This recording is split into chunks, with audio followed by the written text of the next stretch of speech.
بەڕێز دکتۆر حەیدەر تەمیمی لێکۆڵەری ئیسلامی بەغداوە لەگەڵێماندا. دکتۆر سڵاوتان لێبێتەوە، کاتتان باش. با سەرەتا لەوە دەست پێ بکەم، دۆخی پێکاتەکان لە عێراق دۆخێکی باشە؟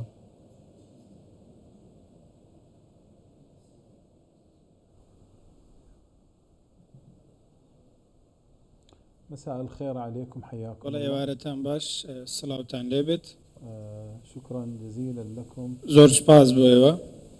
أنا أعتقد أنه العراق من پێم وایە عێراق الدستور الذي بە پێی ئەو دەستورەی کە حکمی دەکاتوە، ئەو دەستورەی کە لە بنەماوە ئیسلامی وەکو ئاینی سەرەکی دیاری کردەوە، ئەو ئاینە ئاینی بەخشندەیی و لێبوردەییە لەگەڵ پێکاتەکانی گەلی عێراقی.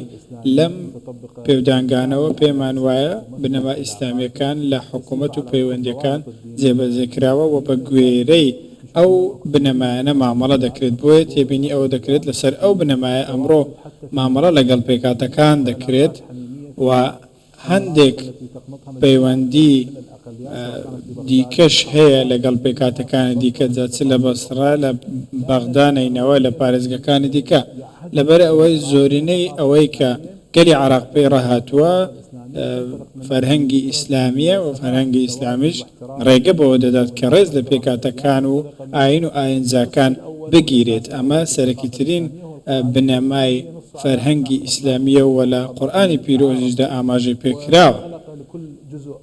لە عێراق کار بەم فەرهەنگە ئیسلامی کراوە ئەوەی تۆ باسیەکەی؟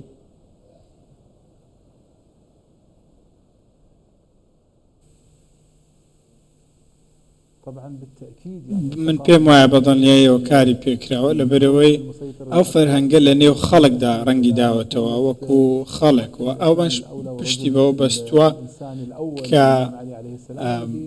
بە نمونە ئیمامی عالی کە دەگوترێ ئەگەر دەڵێ ئەگەر کەسێک هاو ئاینیش نەبێ بێگومان وەکو تۆ مرۆڤە، وەکو تۆ مرۆڤە دروست کراوە.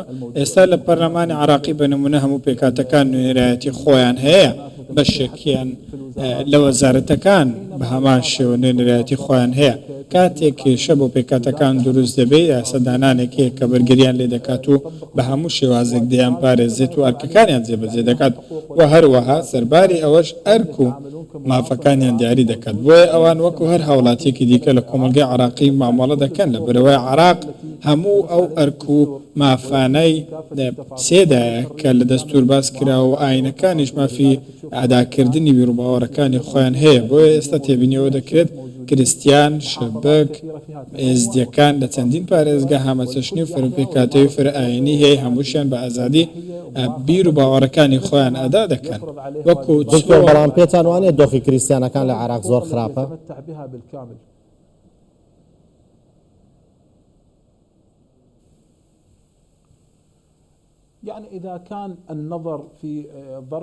ئەگەر لە دۆخێکی با بڵێن فریابگوزەری دیاریکرا و ماوەیەک دیاریکە بڕوانین کە داعش و قاعیدە و ئەو زیانانی بە کریسیانەکان کەوتووە، بەڵێ، بەڵام ئەو زیانە ڕاستتر وایە بەر لەوەی بە کریسیانەکان کەوتوبێ بە مسلمانان کەوتووە، بەر لەوەی بە کۆمەلگەی کریسیان بکەوێ بە کۆمەلگەی مسلمانان کەوتووە، و ئەوەی کریسیانەکانی پاراست و شەڕی داعش کرد هەل مسلمانان بوون بەر لەوەی خودی کریسیانەکان بن. بەڵام لەسەر ئەو بنەمایەی کە لەسەر بنەمای یاسا قسە بکەین و سەر بنەمای دەستور قسە بکەین، دەبێت ئەوە بزانین کە عێراق لە حکوومەتێکی جێبەجێکار پێکاتووە و لە هەمان کاتدا یاسادانانیشێ لە پەرلەماندا.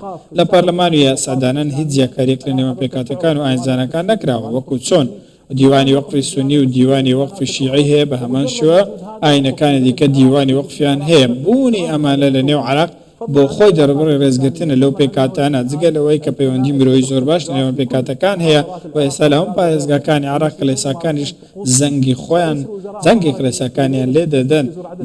بە نمونە سەرۆک وەزیران لە شەوانی سەرسەڵ دە سەردانی بنەماڵە کریسیانەکان دەکات. خەڵکێکی زۆر داوای لێ دەکرێت بێنە وڵاتەکانیان، و ئێستا لە پەرلەمانی عێراق نوێنەریان هەیە، پشکیان هەیە لە ئەنجومەنی پارێزگاکان. کەواتە لە دۆخێکی ئاساییدا وەکو هەر هاوڵاتیەکی دیکەی عێراقی مافی هەیە و هەموو ئەرکەکانیشی لەسەر جێبەجێ دەکرێت. بەڵام ئەگەر باسی ماوەیەکی دیاریکرا بکەین کە بەسەر کریسیانەکان هاتووە، دەبێت بزانین بەسەر هەموو عێراقیەکان هاتووە. بەڵێ دکتۆر، ئەگەر بینە سەر بەشداریکردنی محەممەد شیع سوودانی لە کۆڕبەندێک یاخو لە کۆنفرانسێک کە داوا کراوە ڕێکخراوی بیپۆر داوای کردووە کە سەرۆکوەزیرانی عێراق بەشداری بکات و پاڵپشتیش بکات لە پێکهاتەی یاینزاکان و هەروەها بەشداری بکات لە دەرکردنی هاوپەیمانێک بۆ پاراستنی باک پێکهاتەکان. ئەگەر ئەمە بکات سەرۆکوەزیرانی عێراق ناکەوێتە ژێر بەرپرسیارەتی زیاتر بۆ باشترکردنی دۆخی پێکهاتەکان لە عێراقدا؟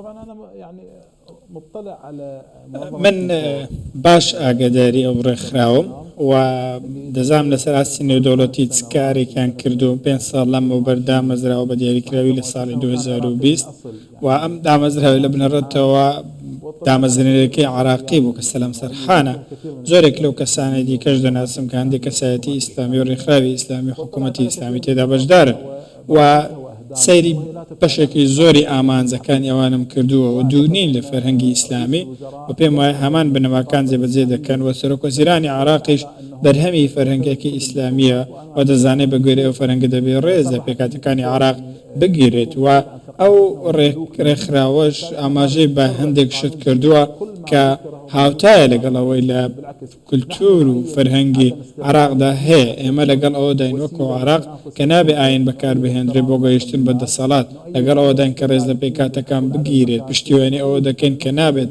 ئاین بۆ دەستکەوتی تا کەسی بەکار بهێنرێت دەبێت زیاکاری لە نێوان سیاست و ئاین هەبێ بۆ قسەیەش مەبەستم ئەوەیە نابێت ئاین بەکار بهێنرێت بۆ زیاکاری لە نێوان سیاسەکان نابێت کەسی سیاسی تەنیا بە ئاین دەربکەوێت پێویستە ڕێز لە پێکهاتەکان بگیرێت ڕۆڵیان هەبێت دەبێ توانست پێوەەر بێت بۆ ئەوەی کە کەسێک لە کەسێکی دیکە جیا بکرێتەوە بەڵێ ئێمە وەکو فەرهەنگی ئیسلامی ئەمە پەیڕەو دەکەین و جێبەجێش دەکەین و هیچ شتێکیش زیادتر نییە لەوەی ئەو ڕێکخراوە باسی کردووە بۆی بەشداریکردنی عێراق و سەرۆکوەزیرانی هەر لە چوارچێوەی پشتگیریکردنی ئەو فەرهەنگەیە جاچب لەوێ ئامادە بێت و خۆی تۆمار بکات بێتە بەشێک لەو ڕێکخراوی نێودەوڵەتی.